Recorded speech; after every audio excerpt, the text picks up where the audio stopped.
Hey Obama, come here. What is it, Sheriff Arpaio? I am very busy. Right, I saw your golf clubs being loaded into Air Force One. You're not busy, you're going to spank Whitey at taxpayers' expense, bozo.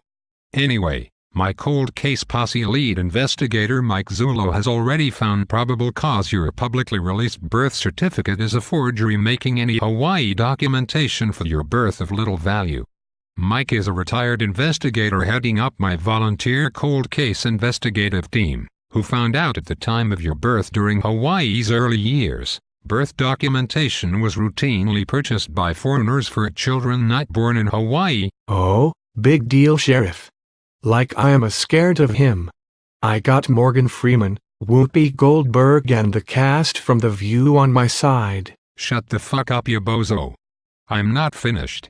I launched an investigation last September after constituents came to me with concerns you were not ineligible for the presidency and you would perpetrate a fraud by placing your name on the state's ballot. Fraud.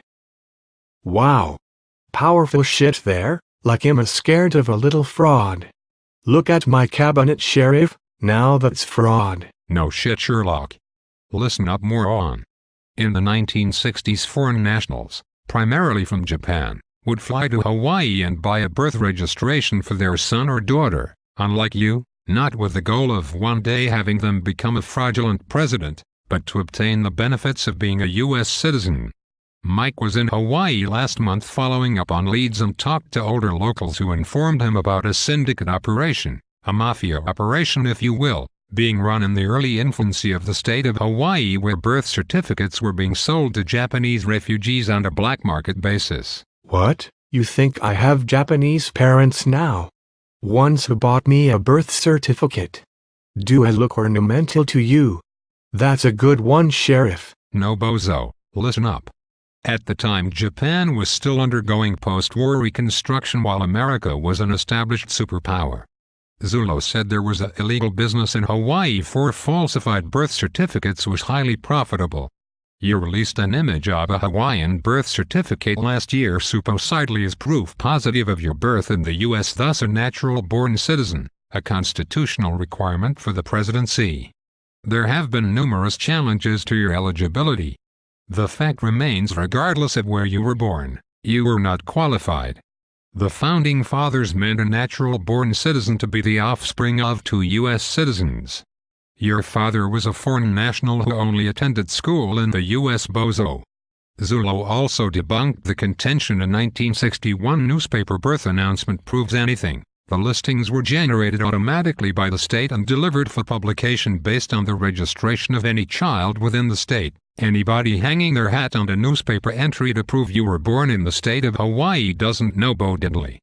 The births of Japanese children whose parents purchased Hawaii birth certificates also would be listed in the newspapers. For this reason, you can't claim a Hawaii birth certificate as proof you were born in the state. Bozo. Sure, if I can claim anything I want. I have the media covering for me, and this country is full of gullible liberal, Kool-Aid drinking drones, ones who were easily convinced I am the Messiah. Check this out, Sheriff.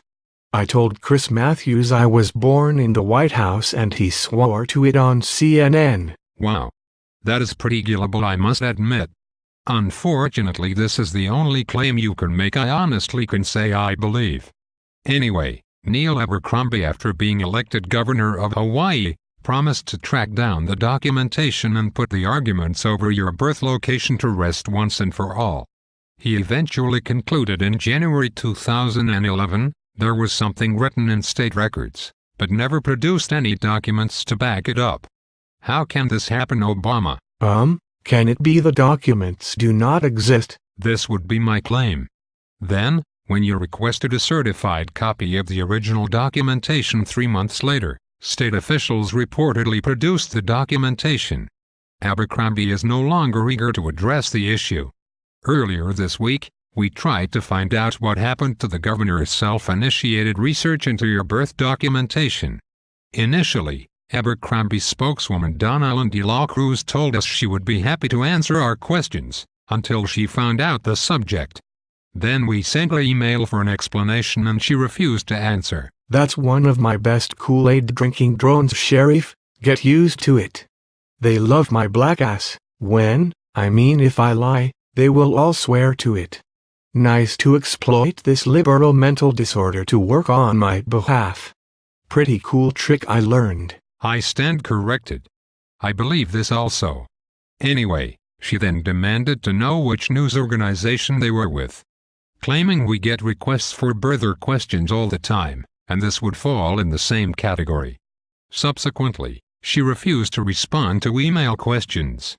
When we called a receptionist in the office, she responded to the same inquiry with, "That's been done," meaning you had released the birth certification image. But she promised to take a message and have someone call back. Of course no one did. We had questions about the anomalous results. The governor stated inability to find the documentation and the state agency's later simple recovery and alleged duplication of the same record. It was shortly after his election Abercrombie vowed to end the questions from birthers who have doubts about your impossible claim you are a natural-born citizen. Good luck, Sheriff. I am entitled to the respect of this office, and I am entitled to have my mother and father respected as well.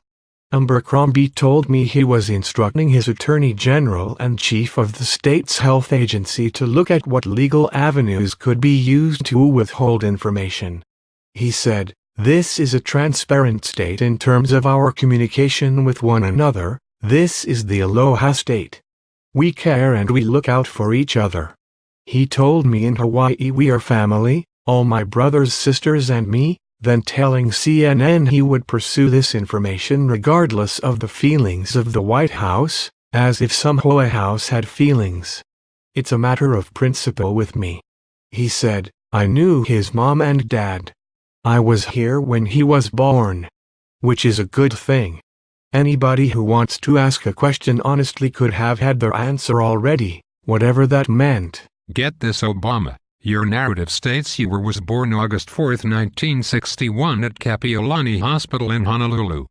However, after a flurry of high-profile media interviews blasting birthers, Abercrombie suddenly went silent even though polls reveal nearly 6 out of 10 residents doubt your eligibility claims.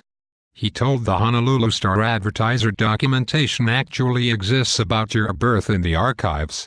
Then Abercrombie said a long-form hospital-generated birth certificate in your name does not exist in the vital records maintained by the Hawaii Department of Health Services. How do you like them apples, Obama? I don't like apples, Sheriff. But, that's it. That's all you have on me. Pretty flimsy evidence, Sheriff. No, that is not all I have, bozo. That is just the latest findings. Among the various campaigns raising questions about your past, there's a campaign raising funds to pay cold case posse's expenses for looking into the validity of your birth records. The same team who already claimed probable cause exists your birth documents are a forgery. Which I believe they are. There's the "Where's Your Papers?" whistleblower edition explaining why there have been dozens of lawsuits filed questioning your birth records. Millions of Americans want you to prove you're constitutionally qualified to be president. There's a campaign posting billboards, reminding Americans what they don't know about you. Still don't like apples, Obama. I am starting to get a taste for them, Sheriff Arpaio, sir.